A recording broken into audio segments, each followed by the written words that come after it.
Diabetes या मधुमेह एक ऐसा शब्द है ना, जो हम सबने सुना है, अक्सर सुनते हैं अपने परिवार में, दोस्तों में। पर क्या हम सच में जानते हैं कि इसके अलग अलग टाइप्स में आखिर फर्क क्या है? क्योंकि देखिए, ये बीमारी जितनी कॉमन है ना, उतनी ही इसको लेकर कंफ्यूजन भी है। तो आज इसी गुत्थी को सुलझाने की कोशिश करते हैं। टाइप 1, टाइप 2 और जेस्टेशनल डायबिटीज। सुनने में तो एक जैसे लगते हैं, पर असल में इनमें क्या फर्क है? चलिए आज बिल्कुल आसान भाषा में इसे समझने की कोशिश करते हैं। तो शुरुआत करते हैं बिल्कुल बेसिक से। आखिर ये डायबिटीज है क्या भला? देखिए, आसान शब्दों में कहें तो डायबिटीज एक ऐसी कंडीशन है जिसमें हमारा शरीर जो खाने से शुगर मिलती है ना, जिसे ग्लूकोज कहते हैं, उसका ठीक से इस्तेमाल नहीं कर पाता। और जब ऐसा होता है तो नतीजा क्या होता है? हमारे खून में शुगर का लेवल बढ़ने लगता है, जो कि हम सब जानते हैं काफी खतरनाक हो सकता है। इसको समझने का एक बहुत अच्छा तरीका है। सोचिए कि इंसुलिन एक चाबी है और हमारे शरीर के जो सेल्स हैं वो हैं ताले।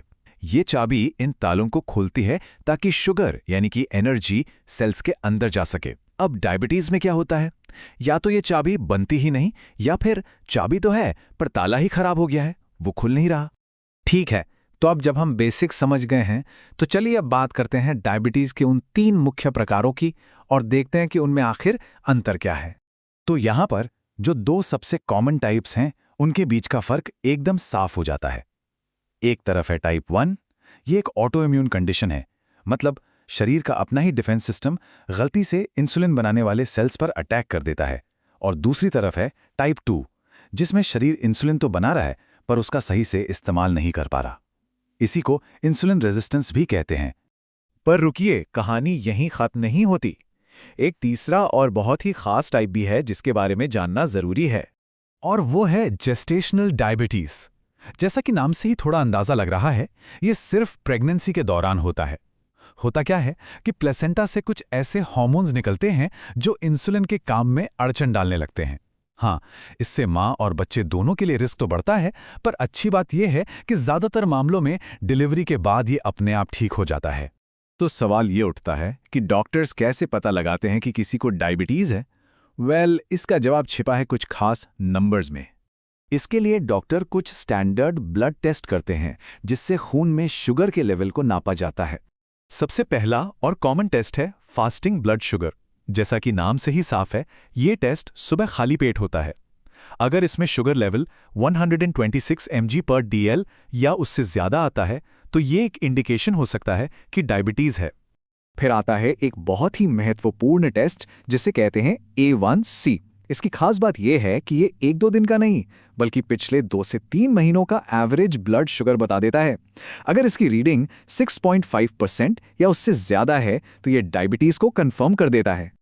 और फिर एक तीसरा टेस्ट भी है, ओरल ग्लूकोज टॉलरेंस टेस्ट। इसमें एक मीठा ड्रिंक पिलाने के 2 घंटे बाद शुगर लेवल चेक किया जाता है। अगर ये लेवल 200 mg/dl या उससे ऊपर जाता है, तो ये भी डायबिटीज का एक पक्का डायग्नोसिस माना जाता है।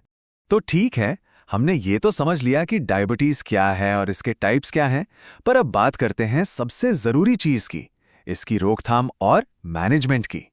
और यहाँ एक बहुत ही जरूरी बात समझने वाली है। देखिए, टाइप 1 डायबिटीज को तो फिलहाल रोका नहीं जा सकता, पर जब बात टाइप 2 और जेस्टेशनल डायबिटीज की आती है, तो वहाँ हमारी लाइफस्टाइल एक बहुत बड़ा, बल्कि कह सकते हैं कि एक गेम चेंजिंग रोल निभाती है। सही बदलाव करके इन्हें होने से रोका या टाला जा सकता है।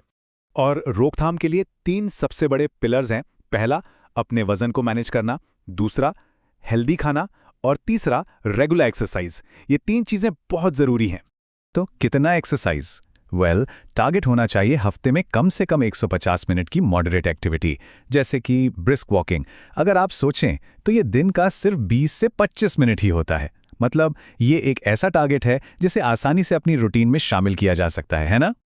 लेकिन सिर्फ जानकारी होना ही काफी नहीं है, ये समझना भी उतना ही जरूरी है कि हमें एक्सपर्ट की मदद कब लेनी चाहिए। अपने शरीर के संकेतों को सुनना बहुत जरूरी है। अगर इनमें से कोई भी लक्षण महसूस हो रहे हैं, जैसे कि बहुत ज्यादा प्यास लगना या बार बार पेशाब आना, बिना किसी वजह से वजन का घटना, हर वक्त थकान महसूस होना, या फिर कोई घाव जो भरने में बहुत ज्यादा टाइम ले रहा हो, तो प्लीज इन्हें नजरअंदाज बिल्कुल ना करें। ये शरीर के वार्निंग सिग्नल्स हैं और ऐसे में फौरन डॉक्टर से मिलना बहुत बहुत जरूरी है। और हाँ, जब बात इलाज की आती है तो एक्सपीरियंस बहुत मैटर करता है। एक भरोसेमंद मेडिकल एक्सपर्टीज का होना बहुत क्रूशल है, खासकर जब वो एक्सपर्टीज 3 दशकों से भी ज्यादा पुरानी हो। और शायद यही एक अच्छी विशेषज्ञ देखभाल का निचोड़ है। करुणा के साथ आधुनिक उपचार, मतलब ये सिर्फ बीमारी का ट्रीटमेंट नहीं है, बल्कि इंसान की देखभाल भी है। तो आखिर में सवाल सिर्फ ये नहीं है कि हमें क्या पता है, असली सवाल तो ये है कि हम इस जानकारी का करते क्या हैं।